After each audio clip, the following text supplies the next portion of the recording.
नमस्कार दोस्तों, जय जोहार। मैं कौशल तिवारी और बीनिया संझा में आपका स्वागत है। बेरोजगारी को लेकर छत्तीसगढ़ में जो सवाल खड़े हुए हैं वह अब बड़ा होता जा रहा है। जिस तरीके से डबल इंजन की सरकार एक तरफ तो अपना पीठ थपथपा रही है, मोदी की गारंटी को पूरा करने का दावा कर रही है, तो दूसरी तरफ युवाओं के भविष्य क्या अंधेरे में चले जा रहा है। बेरोजगारी किस कदर हावी है और युवा किस तरह से निराश होते जा रहे हैं। पीएससी की प्रारंभिक परीक्षा के आंकड़ों से आप समझ सकते हैं 246 पदों के लिए परीक्षा हो रही है और जिसमें 1.5 लाख से अधिक परीक्षार्थी शामिल हैं।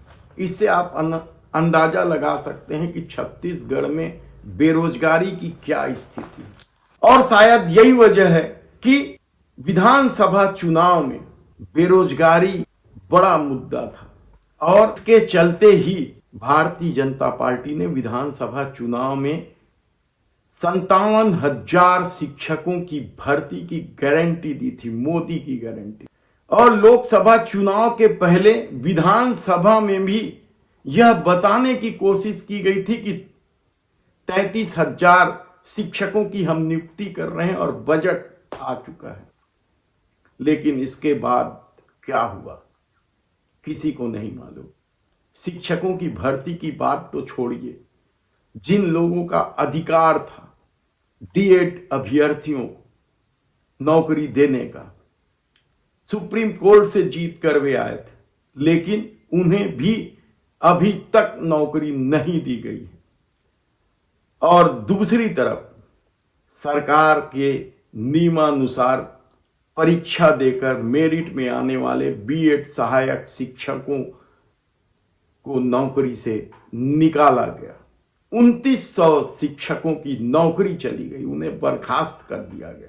लेकिन उनके लिए राहत की खबर यह हो सकती है कि अब जो काउंसलिंग होगा डीएड अभ्यर्थियों की नियुक्ति के लिए, उसमें वे बीएड करने वाले लोग काउंसलिंग में शामिल हो सकते हैं जिनके पास डीएड की डिग्री है। ये एक राहत की खबर है, कोर्ट ने फैसला दे दिया है। लेकिन सरकार की नीयत को लेकर जो सवाल उठ रहे हैं उसमें यह सब कुछ हो पाएगा, बड़ा कठिन सवाल है। इसका जवाब बड़ा मुश्किल है।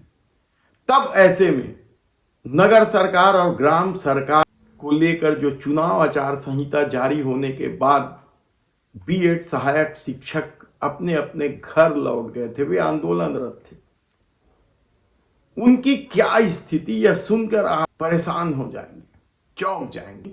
हालांकि सोशल मीडिया में वे अपनी नौकरी को लेकर समायोजन की बात कर रहे हैं, लेकिन कहा जा रहा है कि विरोध प्रदर्शन के भी उनके कई तरीके सामने आ रहे हैं। ऐसा ही एक मामला धमतरी जिले के कुरुक्षेत्र का, जहां एक शिक्षक जिसे बर्खास्त कर दिया गया था वह पकौड़े तलने लगा है। आप सोच सकते हैं या आपको याद आ गया होगा पकौड़े तलने की बात पे कि किस तरीके से पकौड़े तलने को भी मोदी सरकार ने रोजगार बताया था। गौरव गुप्ता, इनकी नियुक्ति हुई थी, ये भी मेरिट में आकर शिक्षक बने थे, इन्हें बर्खास्त कर दिया गया। भौतिकी के व्याख्याता के रूप में इनका चयन हुआ था और वे पकौड़े तल रहे हैं। तो क्या छत्तीसगढ़ में बेरोजगारों के साथ जो अन्याय हो रहा है, फेहरिस्त है। याद कीजिए आपकी एसआई भर्ती को लेकर भी किस तरीके से बवाल मचा था, किस तरीके से एसआई भर्ती को लेकर गृह मंत्री विजय शर्मा के निवास का घेराव भी किया गया था। और बीएड अभ्यर्थियों का आंदोलन तो किसी से छिपा नहीं। और ऐसे में बर्खास्त शिक्षक यदि पकौड़े तल रहे हैं या स्वरोजगार के क्षेत्र में छोटे मोटे काम करने मजबूर हैं, तो आप समझ सकते हैं कि छत्तीसगढ़ में बेरोजगारी की क्या स्थिति है। और आचार संहिता खत्म होने के बाद बीएड शिक्षक किस तरीके से आंदोलन की रूपरेखा बनाएंगे और किस तरीके से आंदोलन को अंजाम देंगे, क्या आने वाले समय में शायद सरकार के सामने यह बड़ी चुनौती होगी।